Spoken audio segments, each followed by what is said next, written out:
ఎన్నికల కంటే ముందే బీఆర్ఎస్ బీజేపీతో కుమ్మకైందని ఆరోపించారు కాంగ్రెస్ నేతలు వెలిచాల రాజేందర్రావు, కేకే మహేందర్ రెడ్డి. బీజేపీకి ఓటు వేయాలని బీఆర్ఎస్ నేతలు ప్రచారం చేశారని ఫైర్ అయ్యారు. బీజేపీ బీఆర్ఎస్ మధ్య ఫెవికాల్ బంధమని విమర్శించారు.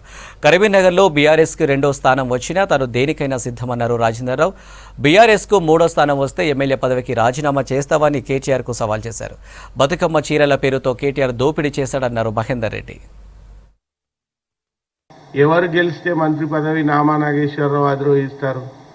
బీజేపీ పార్టీ గెలిచి బీఆర్ఎస్ పార్టీ అలయన్స్లో నామా నాగేశ్వరరావు గారు ఎంపీగా అయితే మంత్రి అవుతాను అంటే 2 సార్లు కూడా ఆయన మనసులో ఉన్న మాట బయట పెట్టినాడు. బీజేపీతో మాకు మిత్రత్వం ఉంది, మేము ఖచ్చితంగా ఏదైతుందో కలవబోతున్నాము ఎన్నికలు తర్వాత అని చెప్పినాడు. అబద్ధాలతో పుట్టిన పార్టీ, అబద్ధాల పునాదుల మీద పుట్టిన పార్టీ, నిత్యం అబద్ధాలు మాట్లాడే కేటీఆర్ అబద్ధాల కోర్లు. కేటీఆర్ను నేను అడుగుతున్నాను, నీ అయ్యను అడుగు, రాజేందర్రావు ఎవరో. నీ అయ్యకు తెలుసు నేనేంటో, నేను చేసిన సేవ ఏంటో, తెలంగాణ కోసం చేసిన సేవ ఏంటో, మీ పార్టీకి చేసిన సేవ ఏంటో. ఇదే పార్లమెంట్ సెగ్మెంట్లో 3వ స్థానం కాక బీఆర్ఎస్ గిట్ట 2వ స్థానం గిట్ట వస్తే కేటీఆర్ గారు ఆయన ఎమ్మెల్యే పదవికి రాజీనామా చేస్తారా? బీఆర్ఎస్ ఏదైతుందో మొత్తంగా వైండప్ చేస్తారా పార్టీని? ఇలా అధికారం కోల్పోయిన తర్వాత పెద్ద ఆయనకు పెద్ద మీద దెబ్బతిన్నట్టున్నది, చిన్న ఆయనకు చిన్న మీద దెబ్బతిన్నది.